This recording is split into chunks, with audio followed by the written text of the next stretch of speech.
Assalamualaikum warahmatullahi wabarakatuh.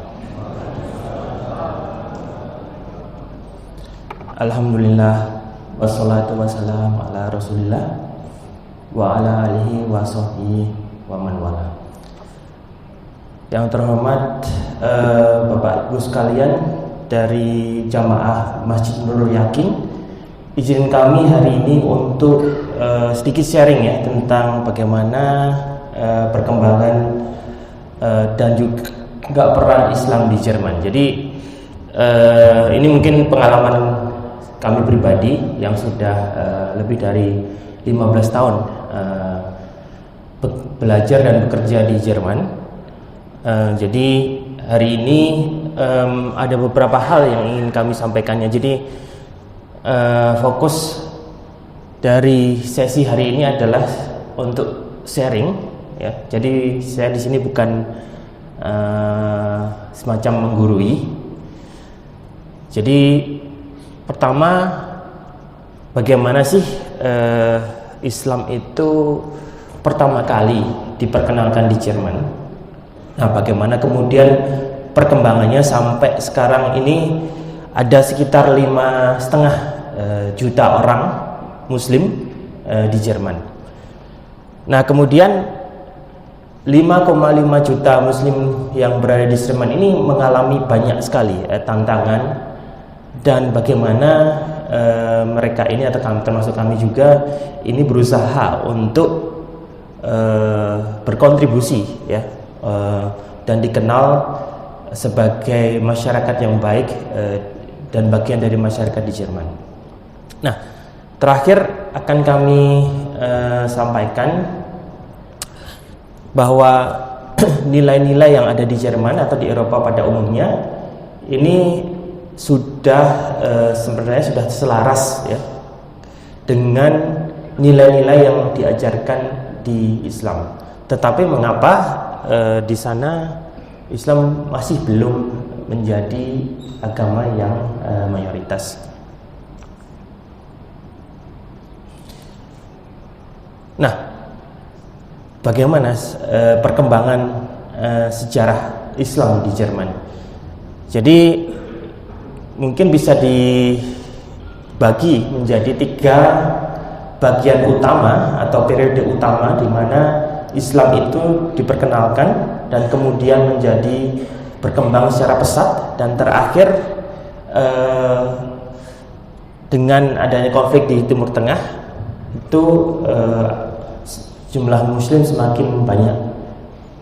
Ya, jadi yang pertama kali Islam masuk ke Eropa pada umumnya dan Jerman pada khususnya itu adalah ketika hubungan perdagangan dengan Asia dan Timur Tengah, yaitu dengan jalur sutra, gitu ya. Itu dimulai sekitar abad ke-8, ya, awal-awal abad ke-8. Di situ terjadi pertukaran budaya. Jadi tidak hanya barang seperti sutra maupun rempah-rempah yang diperdagangkan, tapi juga terjadi interaksi di mana budaya Muslim yang pada saat itu didominasi oleh Arab dan Timur Tengah itu bertukar dengan budaya yang ada di Eropa. Nah, salah satu tonggak sejarah penting ya adalah adanya kerajaan Norman yang ada di Sisilia yang sekarang Italia. Jadi di kerajaan tersebut Raja Norman waktu itu ingin merekrut ya, sarjana-sarjana Muslim untuk mengembangkan kerajaannya bersama dengan para sarjana dari Bizantium. Jadi termasuk di sana waktu itu arsitek, kemudian para ilmuwan, sehingga mau tidak mau Islam tersebar di sana, gitu ya, yaitu di Italia waktu itu. Nah, kemudian mungkin Bapak Ibu sekalian sudah familiar dengan Andalusia. Andalusia itu adalah pusat peradaban Islam yang termaju pada saat itu sekitar abad 9, 10, 11 di mana kalau mendengar ceritanya pada waktu itu mungkin Cordoba yang waktu itu adalah bagian dari Andalusia itu seperti sekarang mungkin kayak Amerika atau Eropanya. Jadi semua orang berbondong-bondong ke sana untuk belajar dan kemudian mengadu nasib lah istilahnya, sampai kota Cordoba itu sangat penuh dengan masyarakat dari seluruh dunia sehingga tidak mampu menampung orang lagi waktu itu. Nah, kemudian penetrasi awal di Jerman itu melalui interaksi dengan kerajaan Romawi Suci atau Romawi Nasrani yang pusatnya di Italia atau di Roma, tapi sebagian besar wilayahnya itu meliputi wilayah Jerman sekarang. Nah, ya ini yang di tengah ini adalah lokasi tadi Sisili, dan kemudian yang kanan ini kerajaan Romawi Suci, di mana wilayah Jerman sekarang itu adalah mayoritas wilayah Romawi Suci pada waktu itu. Nah, kemudian salah satu periode penting juga persebaran agama Islam di Jerman adalah setelah Perang Dunia II, yaitu kedatangan para imigran pekerja terutama dari Turki yang mayoritas, dan kemudian ada yang dari Maroko dan Lebanon. Nah, awalnya Jerman kan kalah Perang Dunia II sehingga kekurangan tenaga pekerja laki-laki, sedangkan Jerman harus bangkit dan membangun negaranya kembali. Nah, kemudian mereka merekrut pekerja pertama dari Italia, terus kemudian tidak cukup sehingga mereka merekrut dari Turki sejak tahun 1961. Nah, kemudian dalam perkembangannya pekerja di Turki ini sudah menetap kemudian di Jerman, sehingga keturunannya, generasi berikutnya ini sudah hidup dan kemudian sekolah di Jerman, sehingga mereka sekarang jumlahnya lumayan banyak, sekitar hampir 6 jutaan, dan 5,5 juta diantaranya adalah yang mengidentifikasi diri mereka sebagai Muslim, gitu ya.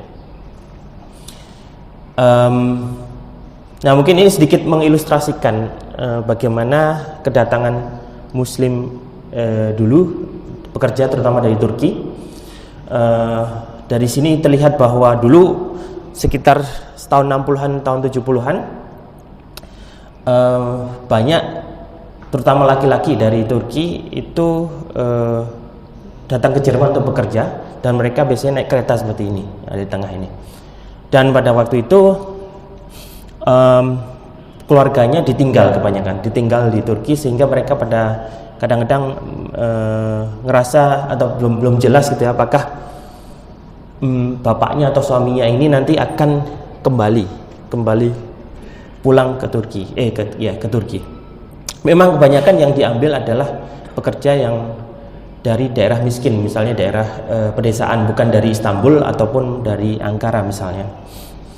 Nah, kemudian mereka ini bekerja, contohnya di tambang atau di pabrik-pabrik, sampai sekitar tahun 80-an, di mana di tahun 80-an keluarga mereka dibolehkan untuk ikut ke Jerman. Ya, seperti ini gambar keluarga Muslim pekerja dengan rumah yang seadanya, dan mereka bekerja datang mendampingi suami atau ayahnya, gitu ya.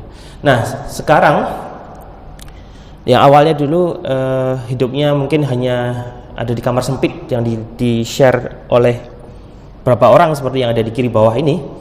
Nah, sekarang mereka lumayan mendominasi terutama di sektor-sektor non formal, terutama di toko-toko maupun di warung ya, warung doner atau kebab di sini. Nah, kemudian yang paling terkini adalah kedatangan pengungsi terutama dari Suriah, Irak dan Afghanistan. Nah, ini mulai berbondong-bondong datang ketika tahun 2013 ya, setelah konflik di Suriah. Walaupun yang dari Irak dan Afghanistan sudah mulai datang kira-kira tahun 2000-an. Nah, ini kebijakan dari pemerintah Jerman waktu itu yang di bawah pimpinan oleh Angela Merkel. Nah, mereka mengembangkan politik yang welcome atau yang menyambut baik kedatangan pengungsi. Walaupun akhirnya terjadi beberapa konflik sosial di mana banyak masyarakat tidak setuju, sehingga sekarang kebijakan untuk menerima pengungsi ini direvisi atau ditinjau kembali gitu ya.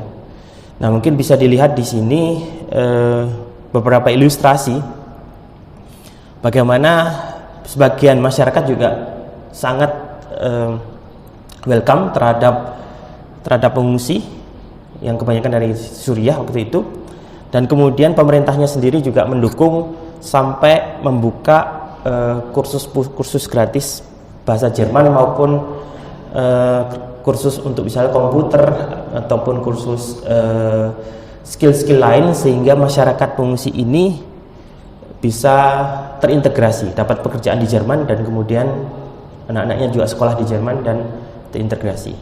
Namun demikian, banyak juga masyarakat yang tidak setuju ya, seperti di kanan bawah. Ini adalah gerakan masyarakat sayap kanan di Jerman yang anti imigran. Mereka karena merasa bahwa beberapa pekerjaan itu direbut oleh masyarakat asing ya. Walaupun kadang-kadang mereka sendiri memang tidak mau untuk bekerja, maksudnya orang-orang Jerman lokal banyak kan tidak mau bekerja di sektor-sektor yang informal maupun sektor-sektor yang butuh ya, kasarnya pekerja kasar lah gitu ya. Ya. Jadi kadang mereka malas sendiri tapi menyalahkan imigran yang dari luar negeri gitu. Nah, itu kira-kira gambaran masuknya Islam di Jerman. Nah, sekarang bagaimana kondisi sekarang? Berapa jumlah Muslim di Jerman?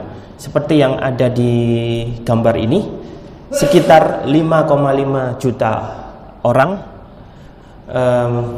mendeklarasikan diri sebagai Muslim, atau sekitar 6,6% dari penduduk Jerman yang totalnya sekitar 83 juta. Nah, bisa dilihat di sebelah kanan ini bahwa jumlah masyarakat Muslim ya paling besar itu adalah dari Turki. Sekitar tahun 2019 itu 45%. Tapi perkembangan dari Timur Tengah ini sangat signifikan, yaitu yang ungu ini ya, dari 8,3% sekarang jadi 18, kemudian 19%. Jadi ini ditandai dengan datangnya pengungsi dari Suriah dan Irak. Nah, fakta-fakta yang menurut saya 3/4 dari Muslim yang ada di Jerman adalah dari Sunni, kemudian 1/4 lagi. Nah, kalau di sana ada beberapa cabang yang diakui oleh pemerintah sebagai Muslim, itu adalah contohnya Syiah, kemudian ada Ahmadiyah yang dianggap diregistrasi sebagai Muslim di sana, kemudian ada Alawiyah. Kemudian, nah, dari Muslim ini ternyata cuma hanya 40% yang sholat tiap hari gitu ya.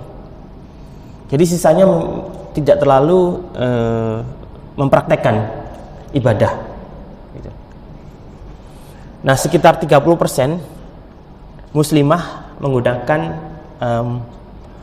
hijab atau kerudung, dan hanya 1/8 dari jumlah Muslim di Jerman ini yang aktif di masjid. Jadi sisanya memang tidak terlalu aktif di masjid ataupun tidak religius lah gitu ya.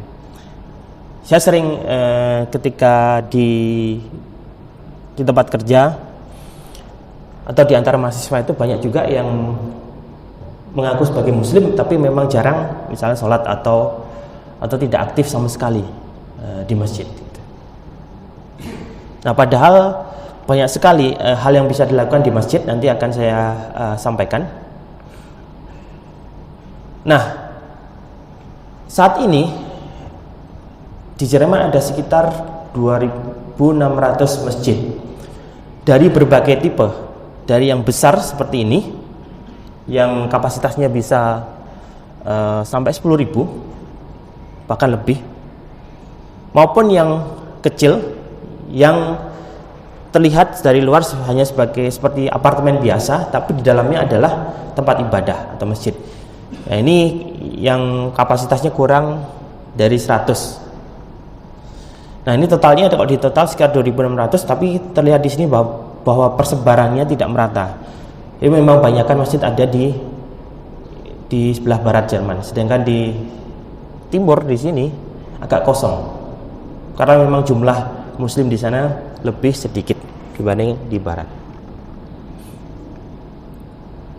Nah, pendirian tempat ibadah ini mendapatkan banyak tentangan, terutama kalau wujudnya sebagai masjid gitu ya, yang ada minaretnya, terus kemudian ada kubahnya, itu biasanya dapat tentangan dari masyarakat sekitar.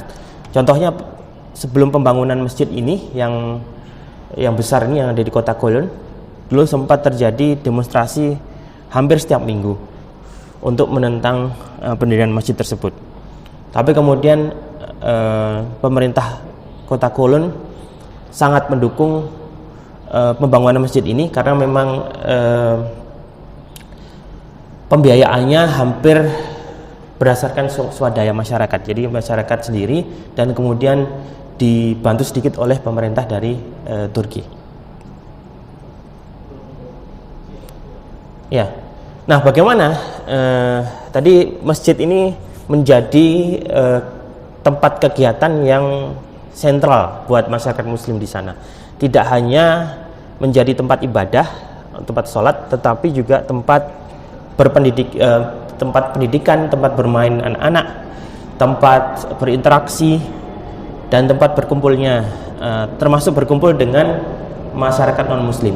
Jadi bisa dilihat di sini ini pendidikan, ada ruang kelasnya, masjidnya ada ruang kelasnya untuk pendidikan.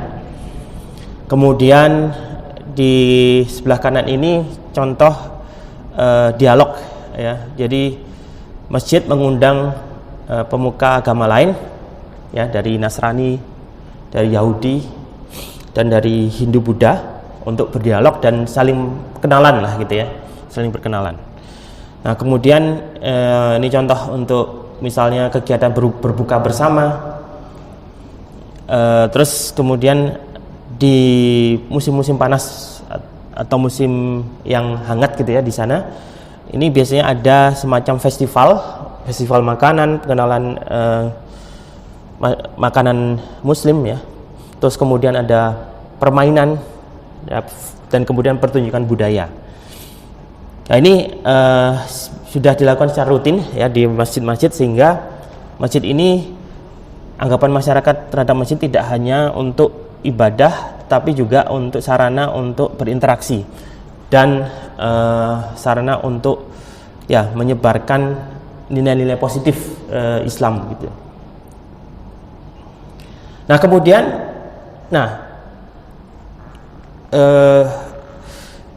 di Jerman sekarang sudah ada perguruan tinggi Islam. Jadi perguruan tinggi yang membahas studi teologi. Jadi bedanya teologi dengan studi Islam atau Islamic Studies itu adalah bahwa teologi ini berdasarkan sudut pandang seorang muslim, sehingga yang dikaji itu adalah Quran, hadis, dan kemudian teks-teks yang terkait dengan itu, termasuk hukum-hukum yang ada di dalam Islam, misalnya fikih misalnya, atau dan juga tasawuf, kajian tasawuf.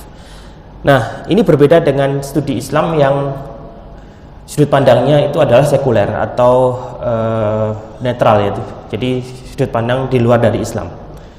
Nah, saat ini pemerintah Jerman mendirikan beberapa kampus yang fokus ke teologi Islam. Tujuannya adalah untuk mencetak ulama dan imam Muslim, sehingga masjid-masjid ulama dan imam Muslim yang tahu tentang konteks budaya Jerman. Jadi selama ini masjid-masjid yang tadi itu, yang seperti ini imamnya didominasi oleh imam-imam dari negara asalnya. Misalnya masjid Turki, imamnya dari Turki. Masjid Arab, imamnya dari Arab. Sehingga dan mereka imamnya tidak tahu tentang, tidak familiar dengan budaya lokal atau nilai-nilai di Jerman. Sehingga pemerintah ingin supaya bagaimana supaya imam ini tahu atau familiar dengan budaya lokal, atau orang yang sudah familiar dengan budaya lokal bisa menjadi imam. Sehingga dibuat beberapa program studi, misalnya di Universitas Tübingen, di Universitas Osnabrück, Universitas Münster dan lain-lain, yang profesornya maupun dosennya adalah Muslim. Nah, kemudian bagaimana integrasi, kontribusi dan termasuk tantangan yang dihadapi Muslim di Jerman. Nah, kalau dilihat ini mungkin gambarnya terlalu kecil, bahwa terutama ini misalnya dari Turki, karena mayoritas Muslim dari Turki yang sudah bisa ngomong lancar berbahasa Jerman secara lancar, itu makin kesini makin meningkat, sehingga ini membuktikan bahwa mereka terintegrasi dengan baik dengan masyarakat lokal. Jadi masyarakat nilai ukuran bagaimana seseorang itu bisa terintegrasi di masyarakat Jerman itu adalah tingkat kemampuan bahasa Jermannya. Makin bahasa Jermannya makin bagus, makin mudah terintegrasi dengan masyarakat lokal. Nah, kemudian mereka juga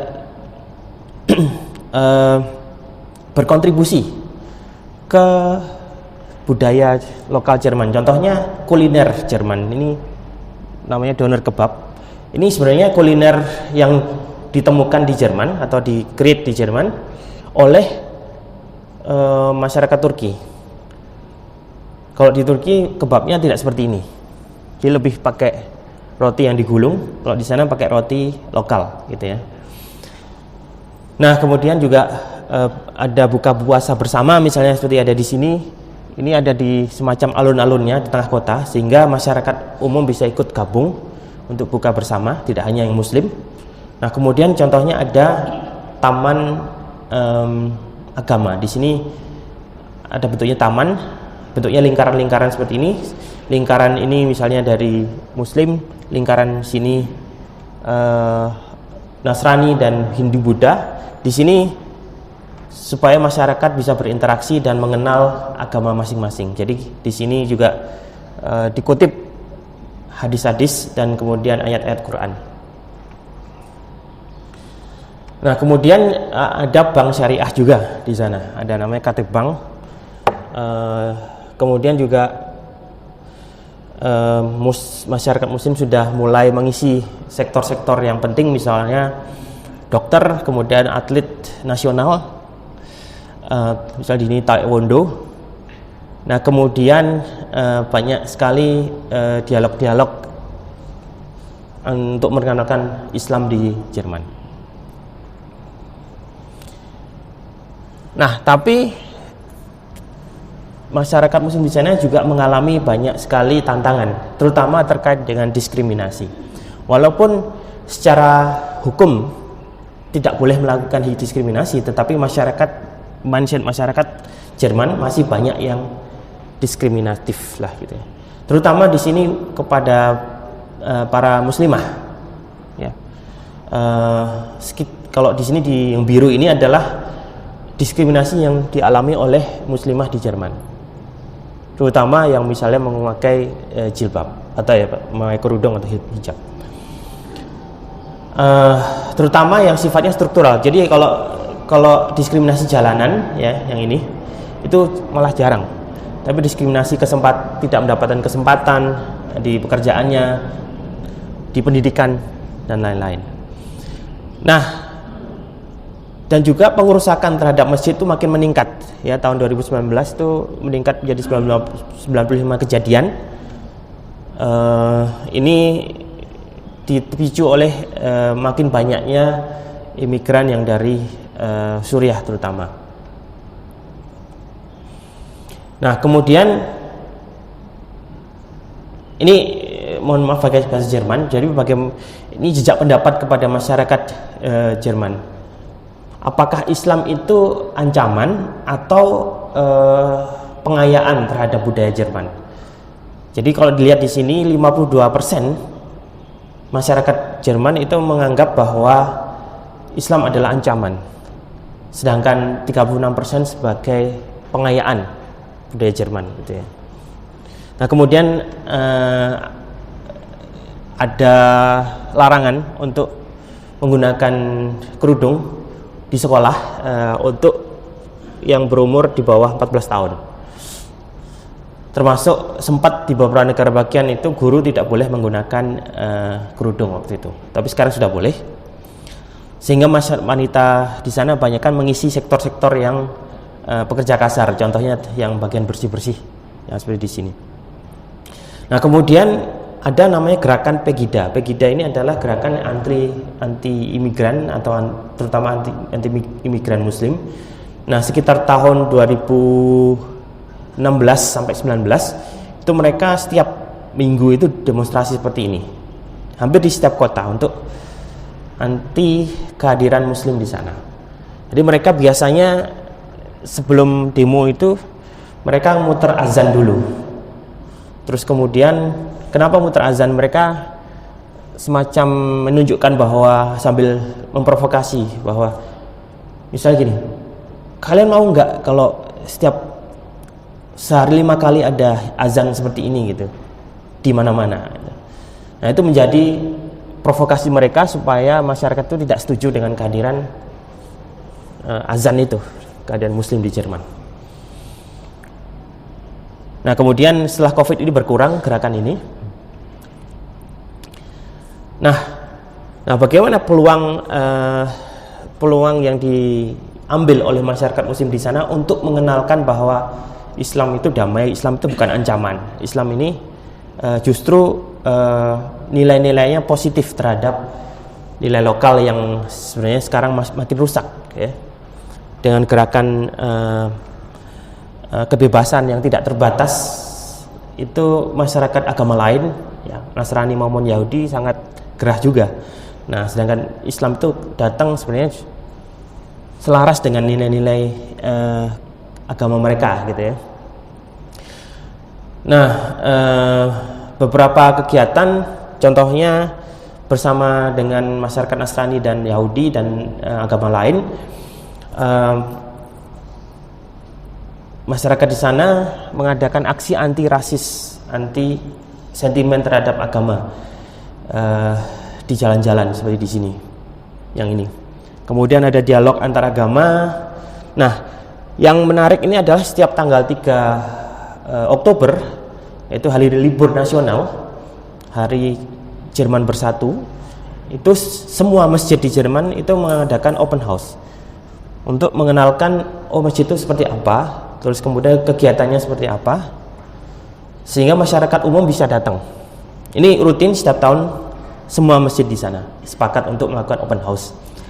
Nah, kemudian pendidikan usia dini dilakukan di masjid untuk mempertahankan nilai-nilai Islam di generasi muda di Muslim di sana, sambil mengenalkan bagaimana harus berinteraksi dengan agama lain itu misalnya, atau masyarakat lokal.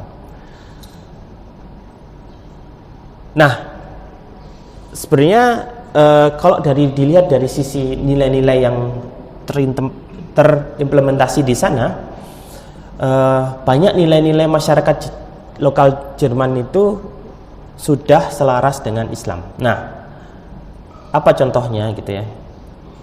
Yang pertama adalah disiplin. Jadi Jerman ini terkenal dengan kedisiplinannya, bahwa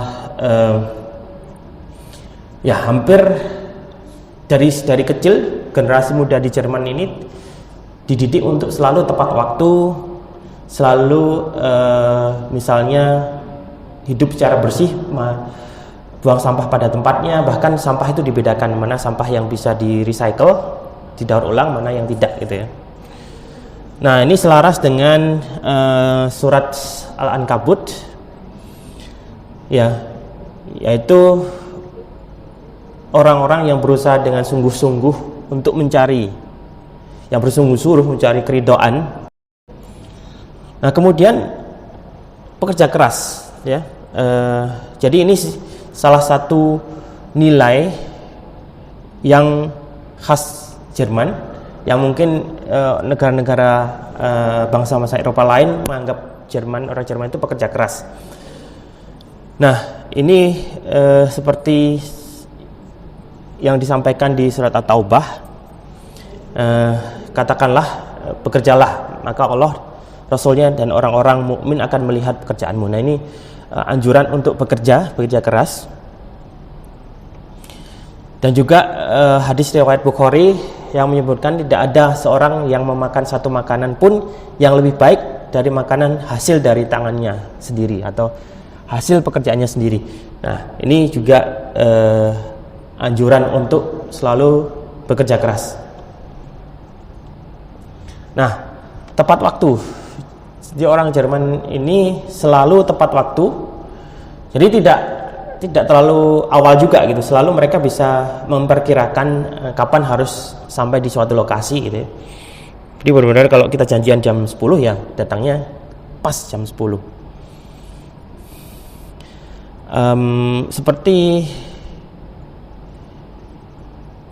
Nah, ini ketepatan ini seperti yang disampaikan di surat Al-An'am, sempurnakan takaran dan timbangan dengan adil, ini bahwa ketepatan itu penting.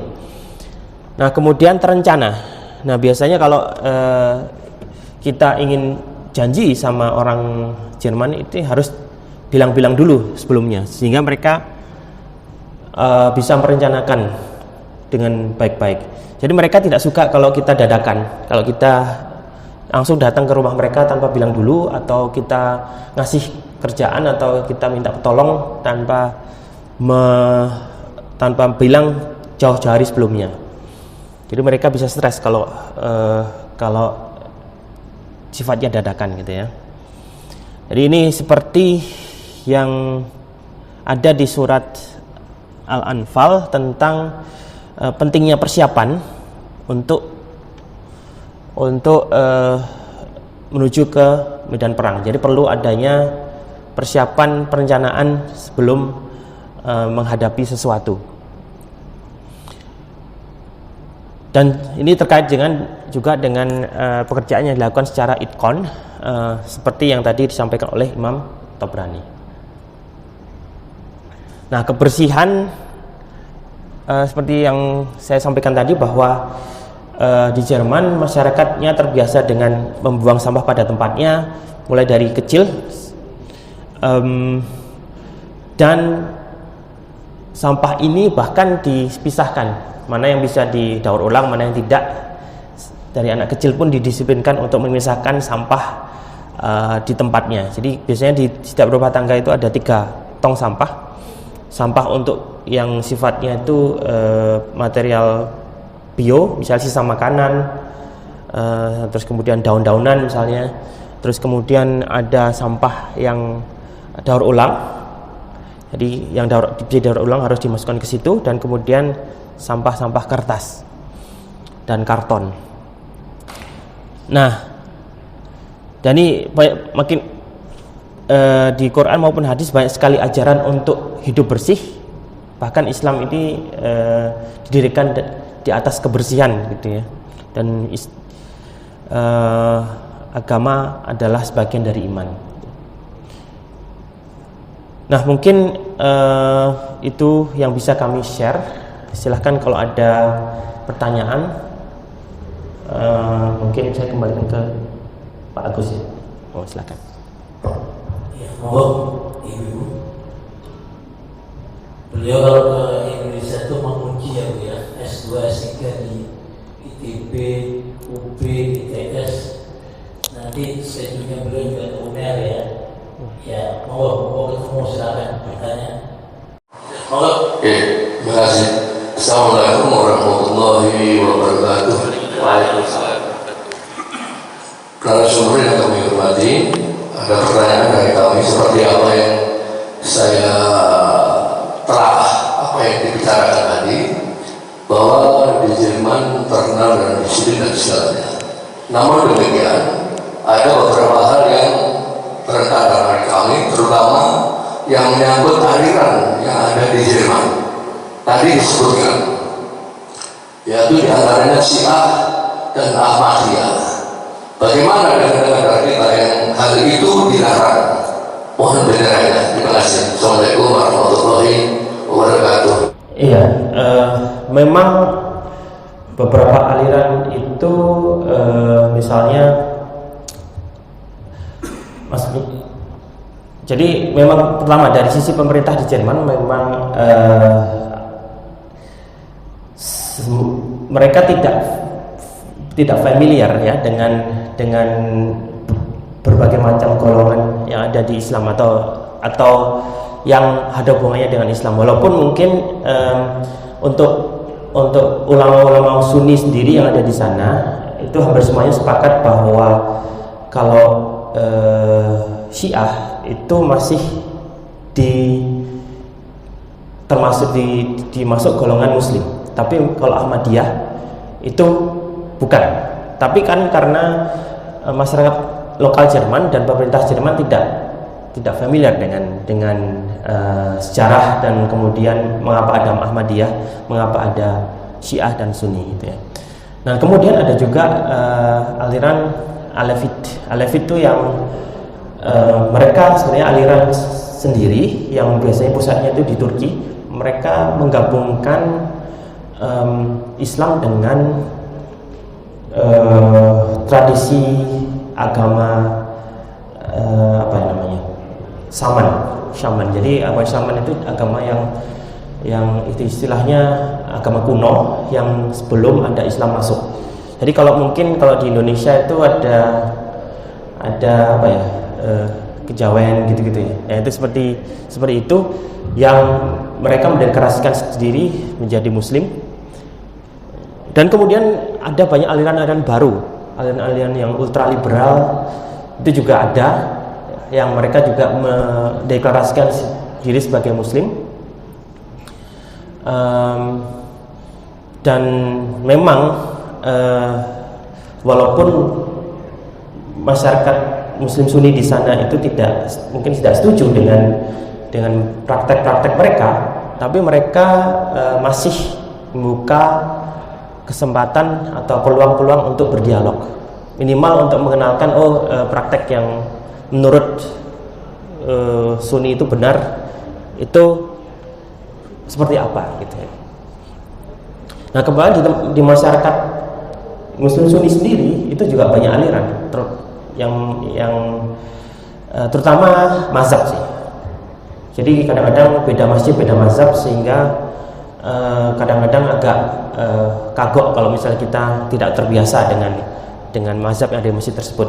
Nah, yang contohnya waktu itu adalah di kampus kami itu ada sholat Jumat bersama gitu yang dilakukan di semacam lapangan gitu, lapangan voli, karena memang nggak ada tempat, nggak ada masjid sekitar.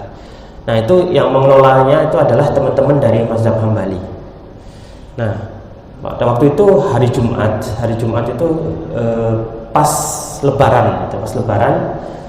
Nah, kalau menurut mazhab Hambali kalau sudah sholat Id tidak perlu sholat Jumat gitu.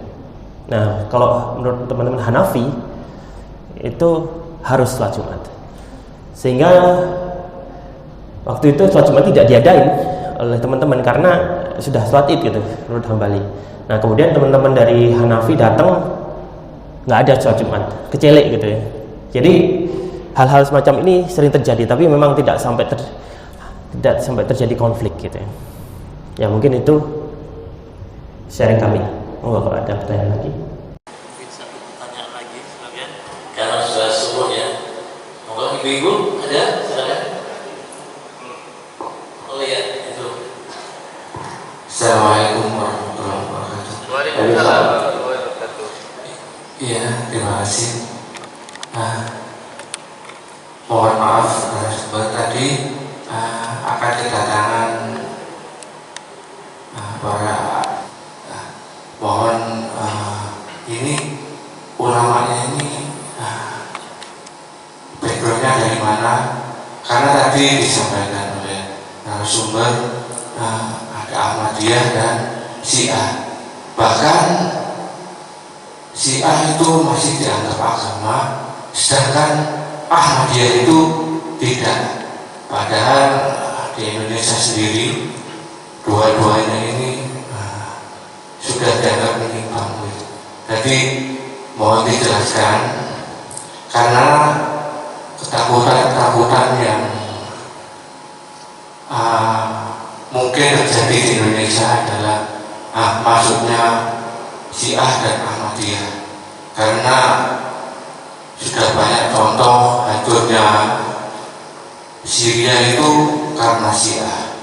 Jangan sampai di negeri kita ini yang sudah nyaman ini kemasukan yang saya kira harus masuknya itu, dan nanti sama pemerintah Indonesia itu diakomodasi, dan sangat bahaya sekali saya kira, karena Syiah dan Ahmadiyah ini sudah jelas lah begitu. Mungkin narasumber sendiri sudah sangat memahami. Terima kasih. Assalamualaikum warahmatullahi wabarakatuh. Terima kasih Bapak atas pertanyaannya. Jadi ada dua kelompok istilahnya, kelompok yang ingin untuk belajar. Mereka tujuan kesini lebih ke belajar dari Indonesia.